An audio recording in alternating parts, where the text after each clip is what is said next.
right, people, I got some good news and I've got some bad news for you. The bad news is that we are already over halfway through 2023. People, isn't that scary? I don't know about you, but I feel like this year has just flown by. It's already July of 2023, which means that the specter of death lurks and looms closer, walking one step closer to you every day. Just think about that. When you get up in the morning, just think to yourself, I'm one day closer to death than I was yesterday. Just think about that. That's the bad news. Okay, that's the bad news. The good news is that there has been a ton of music this year. A ton of music this year, and we're only halfway through the year. But I thought, let's take a moment to look at the music that was this year and take a look at the worst and the best music of the year. Just kind of, do a mid-year state of the scene report. How about that? So I'm just going to go through some of the songs that I thought were the most noteworthy and interesting this year. I'll give you my 2 cents on them. I also want to thank everybody. I asked on Twitter about this. What are the best albums or songs of 2023 so far in any genre? So shout out to everybody on Twitter who gave me an answer for that. We'll talk about some of those now. And really quickly, I also wanted to mention my Patreon. If you like what I do on YouTube and everywhere else, joining my Patreon really helps me do this full time and worry less about videos getting demonetized by YouTube or copyright claimed by labels. Patrons get all my podcasts and main channel videos early. There are members only channels in my Discord that I'm super active in. I also do giveaways. For example, I've been giving away a lot of Emo's Not Dead merch, and you can also have me review your music, artwork, or anything else. All you need to do is join my Patreon at the $10 level, and then every month I do a call for submissions. If you want me to review something, just drop it in the comments of that post, and then I will review it live on Twitch. So if any of that sounds cool to you, hit the link in the description of this video, and I appreciate your support. The first one, I don't know, came out fairly recently, was Lost by Bring Me the Horizon, or Bring Me the Horizon. They also just released Amen with Little Uzi Vert. I always like it when people say the names of rappers as little, like when Trump called him Little Pimp. He called Lil Pump Little Pimp. Or actually, Iggy Azalea said she was complaining about Playboi Carti. She's like, he didn't even see the birth of his son. He went to Philly to play PlayStation with Little Uzi Vert. Her white mom voice came out, Little Uzi Vert. Okay, white mom. Anyway, I love this song. And I think with these last 2 songs from Bring Me the Horizon, they really just showed us what we've always kind of known is like, if you think that Bring Me the Horizon has any particular style, they don't. This song is sort of like a heavier My Chemical Romance. Amen is like pretty much straight up metalcore. They did a pop song earlier with Ed Sheeran. They did one with Sigrid. So really they can just kind of do whatever they want, which I think we all knew, but they're really just continuing to like just drive that point home with every one of their new songs. This might be my favorite Bring the Horizon song. It's kind of everything they do all together. It's a little bit of like post-hardcore. It's a little bit of pop punk. It's a little bit of hyper pop. It's got a breakdown. I think it's great. I love it. Awesome video. Great song. Really just shows you that they've still got it. And remember, Bring Me the Horizon are 20 years old. Isn't that terrifying? 20 years old. There's another reminder that you're inching closer to death, is that this band is 20 years old. Right? Horrifying. The lyrics to that song are good too. That's right. Also, the new album from Avenged Sevenfold, Life is But a Dream. This is a very rare example of something that I think really does warrant being listened to as an album. I'm one of these people that I'm into singles over albums, because for me, it's very rare that a band has enough to say that it really needs to be a whole album. I'm like, just, I don't need 10 songs. If it's only like 3 songs plus 7 tracks of filler, I don't need it. Just give me the 3 singles. You can keep the rest. That's how I normally feel. But Avenged Sevenfold is not one of those bands. This is an album that really, does warrant being listened to as an album. And what I think is cool about it is that it's fucking weird. It's super weird. At this point in their career, again, they've been a band for over 20 years. And at this point in most bands' careers, they've gone butt rock. They're just like kind of phoning it in. And I don't know, is anybody making the most adventurous music of their career 20 years into it? Very rare. Like 99% of bands are shot by this point, out of ideas, done, pushing the boundaries. But Avenged Sevenfold, this is the weirdest shit they've ever done. I'm not even going to try to like describe the whole album because you can't. It's just like, it's all over the place. Yeah, if collage art was a genre, this album would define it. That's right. There's thrash metal parts, there's punk parts, there's like King Crimson prog parts, there's almost some like kind of funky parts to it. I mean, it's all over the place. Clearly, this album is weird as shit, and they had to know that anybody that was into them for like, Hail to the King was going to listen to this and be like, what in the fucking shit is this? What? There's nothing accessible about this at all. And I think that's cool. I think it's super cool that they're willing to take chances and just kind of do weird shit at this point in their career. I mean, what's the point of being rich like they are? What's the point of having fuck you money if you never say fuck you? And this album, I feel like, is a respectful fuck you. Basically, they're saying, if you wanted us to make City of Evil Part 2, respectfully, fuck off. I like it. Big fan. The other band that I think kind of had their big moment this year is a band that, I have been, I don't know if critical is the right word to describe, but I'm not on board with Sleep Token yet. Let's put it that way. I'm not on board. If you haven't heard them, they sound kind of like this. It's like gent with like very interesting poppy vocals. The singer's name is Vessel. He definitely has a unique voice. You're gonna either like it or hate it. It's definitely unique. But either way, and there's, you can see this song is 6.5 minutes long. The video is this like Elden Ring boss. By the way, when does that Elden Ring DLC come out? I feel like this was just a leak for that Elden Ring DLC. And look, this has 8.3 million views in 6 months. That is no joke. So this song got big on TikTok. There's this part at the end that got big on TikTok, which is why this song has 8 million views. This funky part here. I mean, this is cool, I guess. I am still very skeptical that this band is going to be the next big thing. And I know that they just, they're going to say, oh, they just played this 1,200 cap venue in my hometown. That's cool. Like, that's great. Good for them. But I really, really, really do not see this band getting much bigger than they are now unless they make big changes to their music. I think, these sort of meandering 6-minute songs, I don't think that's it. Now, I don't think they necessarily care about being any bigger than they are. And why would they? If they can sell out 1,500 cap, 2,000 cap rooms playing this, good for them. I'm not hating by any means. I just feel like they've got a lot of meat riders. Let's put it that way. They're currently the #1 meat rider band. By far the #1 meat rider bands. And I'm not on board. I don't think that they're going to be, too odd for the mainstream. They're not going to be the next fucking Linkin Park, okay? I know that you people think that they're going to be selling out arenas. It's not going to happen unless they make some big changes. That said, I respect what they do.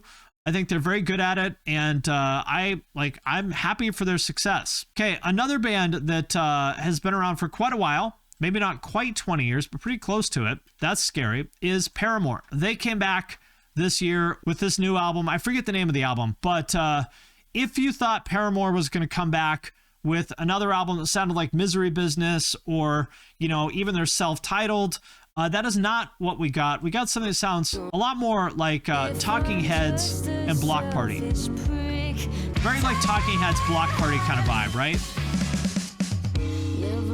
That's the vibe. This Is Why. That's right. That's what it's called. I think it's well done. Personally, I'm not a fan of this kind of sound, so it's hard for me to really have... I don't think you should take my opinion on this album seriously because I don't like this sound. I don't like Talking Heads. I don't like Block Party. I don't like post-punk. I don't like Gang of Four. I'm not into that stuff. So, this album is not for me, obviously. Again, though, I do think, Paramore is another one of these bands where even if I don't necessarily like their music, I am still a fan and supporter of the band, if that makes sense. I don't like this album, but I still hope that it's successful.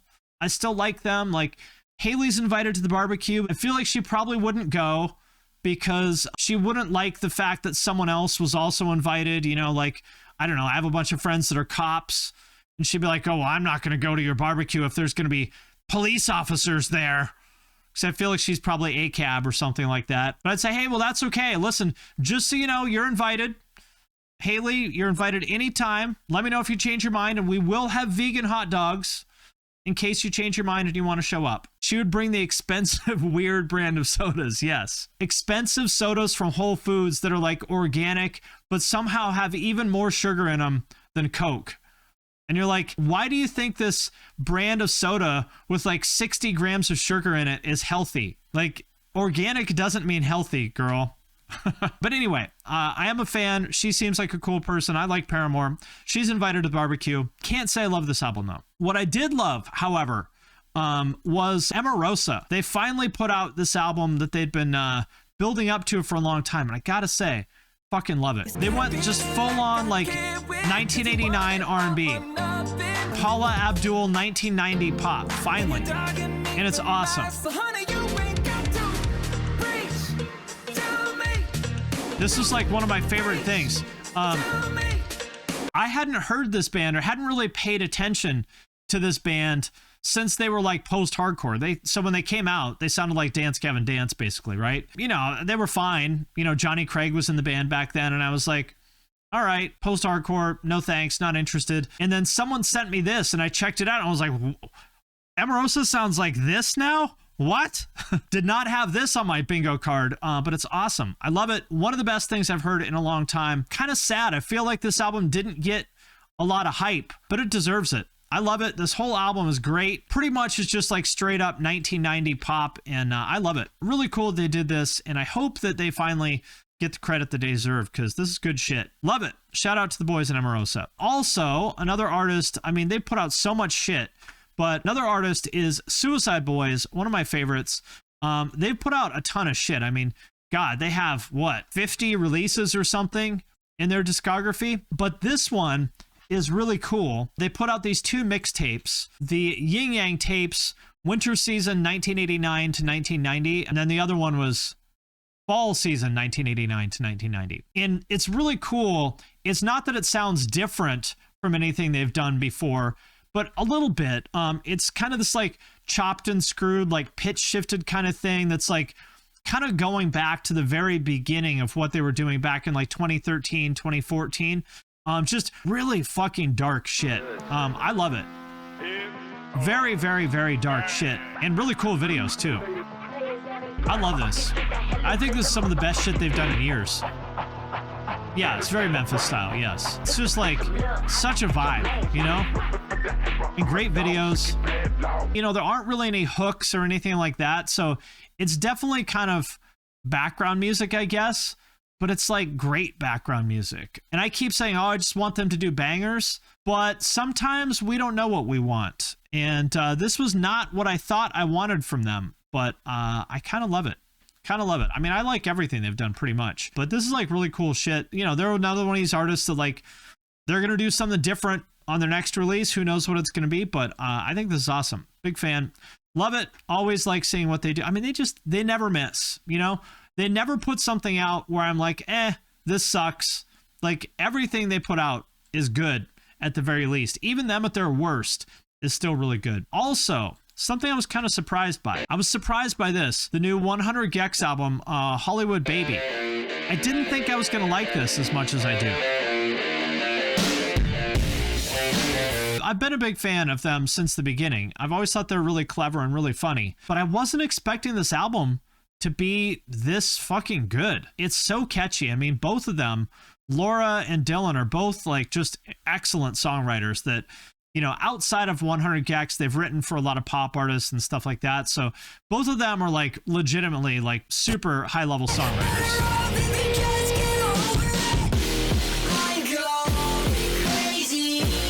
What I really like is that they proved that they're not just like a novelty. I mean, obviously they're weird as shit, and there is like some level of like shock value, novelty kind of thing there. But these are just like legitimately really catchy songs that they remind me of something that would have come out when I was in high school, but like all twisted and weird and warped and glitched out and stuff. Yeah, Weezer, but hyperpop. That's a good way to put it. There's a kind of creativity and energy here that I haven't heard from a lot of rock artists in a long time. And I think the whole album, like I was not expecting to love it. I was expecting to think it was pretty good, but I actually loved it. It's one of these things you can listen to the entire album and it holds up. Great stuff. Love it. Big fan. Next up, something that probably will not be real familiar to a lot of you is a rapper named Lil Darkie. And I've been a fan of his for a while too. He doesn't typically do rock kind of stuff, but this is really good. It's a little bit nu metal-y, I suppose, but I mean, everything in rock is kind of nu metal-y now. But Lil Darkie, underrated. He's like an extremely creative lyricist and super talented hook writer. Like, people think that he's like just a meme rapper, and like he is a little bit, but he's legitimately super talented and funny. That intro is great. This is just a reminder that you aren't shit and you do not matter. You should go fuck yourself. This song goes so hard. It's so catchy. The lyrics are actually really good and inspiring.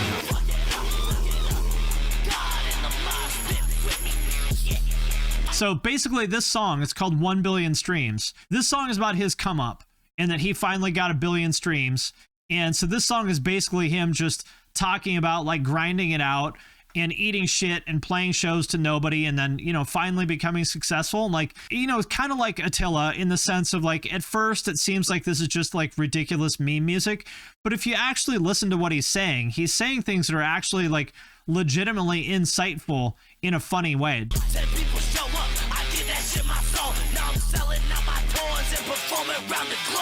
I was at my first show, 10 people showed up, I gave that shit my soul.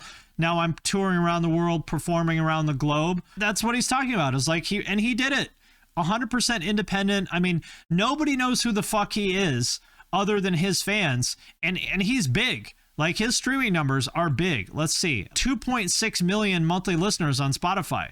You know, let's compare that to what's Architects. Architects has 2 million. So he's doing bigger streaming numbers than Architects. And I know streams aren't everything, but the point is, like, Lil Darkie really did it on his own, like playing weird ass fucking music that nobody other than internet kids knows or cared about at all. I think it's super inspiring. I like him a lot. I think he's a really intelligent, insightful guy, and just a catchy song. Another artist, probably my favorite artist of the year, a rapper named Rod Wave, right? I guess you'd call him a rapper. Rod Wave is my current favorite artist. I don't know how I heard him.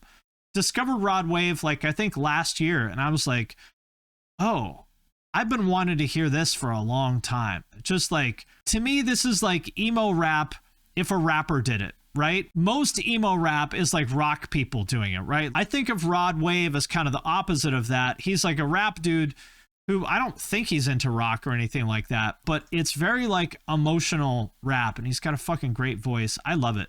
It's like just the most relaxing fucking music. It is time to feel. Get ready for some feels, people. It's gonna hit you right in the feels. His lyrics are fucking great too.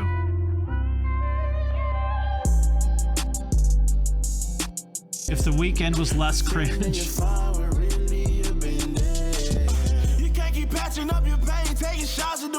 You can't keep patching up your pain, taking shots at the bar. I mean, those are some emo lyrics, right?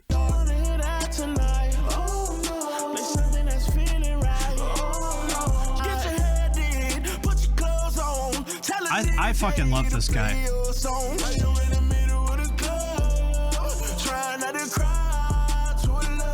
This is emo as fuck, right? In the middle of the club, trying not to cry to a love song. Needs less beats and more down-tuned riffs. Right, where are the blast beats? Where are the Architects riffs and the girl tied in a chair? That's right. How is this even a music video without somebody threatening a above average attractiveness girl in a chair who's like yelling at the assistant manager of Claire's tied to a chair?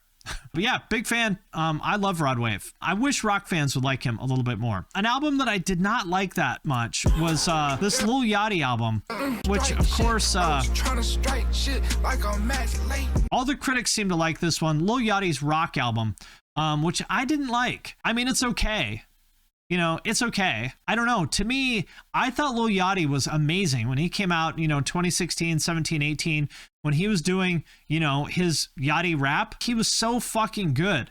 Like, he is such a great hook writer. Like, he wrote some of the Really good City Girls songs. I'm pretty sure he ghost wrote for Drake a little bit. Like, Lil Yachty is underrated as like a hook writer. Like, people think he's like, oh, he's one of those stupid colored hair, you know, SoundCloud rappers. No, he is fucking legit. He is a legitimately incredible songwriter. I think with this album, he wanted people to take him seriously. So he made this kind of like weirdo, you know, basically Pink Floyd kind of album. And I mean, he got his wish, you know. People take him seriously now as a quote unquote real artist, but I don't know. To me, it's boring. It doesn't feel like him.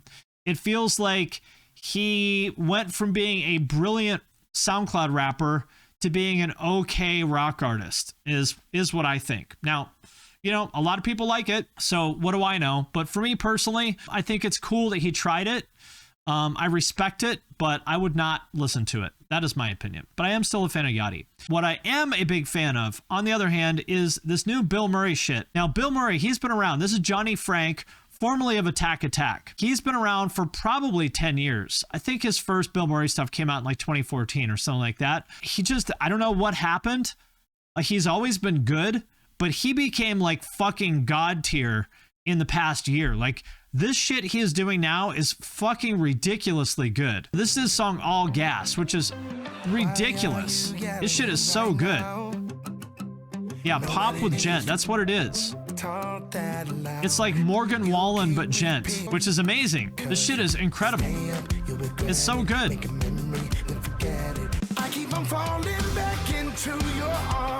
Like, I could imagine this actually being on mainstream radio. That's how good this is. This is so fucking good. Got our gent here. Just legitimately a great song in any genre. Genting in a NASCAR race. That's what this is. It's true. It's so catchy. He's got a great voice, great aesthetics. I mean, just everything about this is great.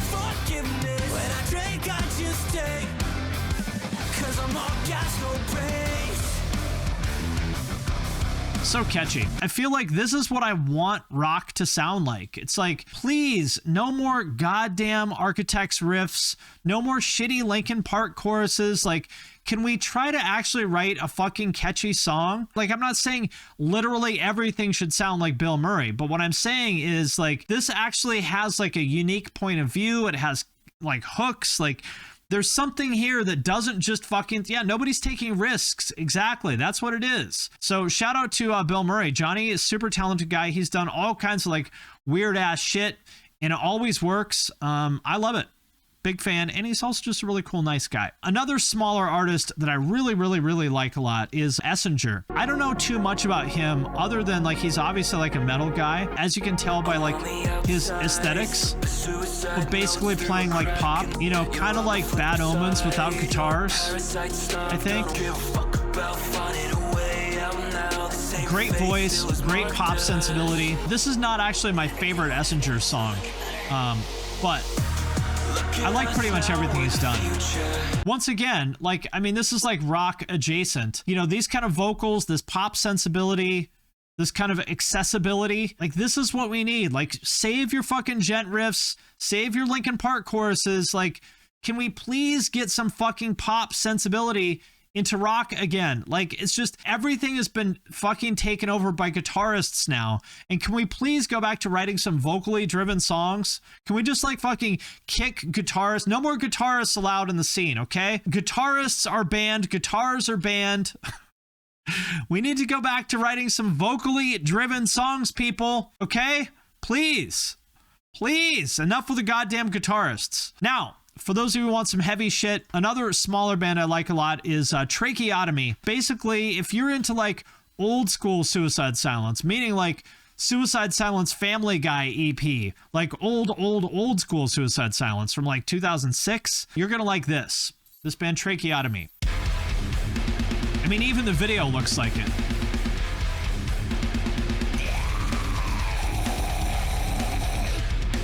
Literally looks like some like random obscure 2005 deathcore video, like unearthed from the MySpace archives, right? Back when deathcore wasn't just overproduced shitty death metal, like you could actually fucking hear what was happening. Like everything wasn't edited to death. When deathcore was actually aggressive, and it was just like dorky little kids playing in their basement. Yeah, and he's not just doing vocal Olympics. That's right. No dinosaur noises. And look, that is no shade on Will Ramos. Lorna Shore is awesome, but we don't need another Will Ramos. We already have one. We don't need another one. How old are these guys? They look like they're in high school, right? They look like they're 17. Here it is. This at their school. It looks like it. Yeah, it looks like they broke into their school and recorded this video. I'm here for it. Great shit. Shout out to Tracheotomy. Okay, another big song or artist of this year is Falling in Reverse. Watch the World Burn definitely came out this year. Most recently, he did Last Resort. It is just incredibly impressive to me that Ronnie is winning so hard this far into his career because, again, Escape the Fate, which, as probably everyone knows, was his first band. And I want to say that they came out in 2004 or 5, I think. So he's almost 20 years into his career now, and he's bigger than ever. And I think a big part of it, aside from the fact that, you know, he consistently has great musicians in his band and works with great producers and stuff, is that Ronnie just does not give a fuck. I think Ronnie definitely has the ability to be a mainstream star. He's close. He is really close. Like, my wife goes to this like kind of CrossFit gym, and the guy who runs the gym that like doesn't really know or care about music at all was like asking her if she knew who Falling in Reverse was. Like, oh, we know, trust me. It's just really proof that what people want is for, you know, musicians to like fucking be larger than life again. You know, it's like everyone is so fucking afraid of offending anybody or saying anything wrong or making waves of any kind. And then here Ronnie comes along and clearly does not give a fuck. And you can agree with him or disagree with him or whatever. I think it's great. I gotta say, some people think it's shitty that Ronnie comes after random people, you know, on Twitter and Instagram and stuff. I think it's great. I think they fucking deserve it. I think at this point, everyone knows that if you come for Ronnie, he's going to come back at you. So, you know, if you try to talk shit and Ronnie comes for you, I don't know what you thought was going to happen. Maybe you should have fucked with somebody else. I think it's great. Shout out to Ronnie for all his success. I'm excited to see where he can go from here. Last song to talk about from this year is Hold Me Like a Grudge by Fall Out Boy, which was their second comeback. You know, they had a comeback in 2013, and this is their like comeback. And unfortunately, I don't think it's great. I don't think it's great. It's not the worst thing, but I don't think it's great. It does sound like old school Fall Out Boy, I guess, but I don't know. It's just missing something. I don't know what it is. I mean, probably what it is these guys are like, you know, 45 years old, and, you know, it's not realistic of us to expect them to do, you know, Under the Cork Tree again.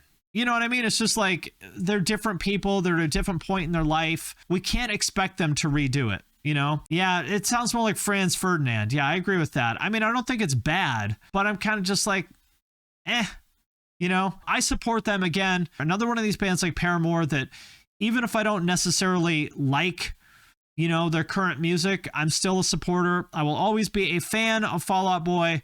But I gotta say, this song, maybe not for me, this album, can't say that I loved it, but still, you know, I'm a fan. I'm glad to see Fall Out Boy in action, and I will always be a supporter. So that's where I stand on things as of now here in July of 2023, as we all inch one step closer to death every day. The specter of death looms closer and closer, inches us towards our demise. That's where I stand on the state of the scene this year. I would say some good stuff, some disappointments, but you know, we still got almost half a year left, so I'm excited to see what else the year holds for us. I'm one day closer to death than I was yesterday.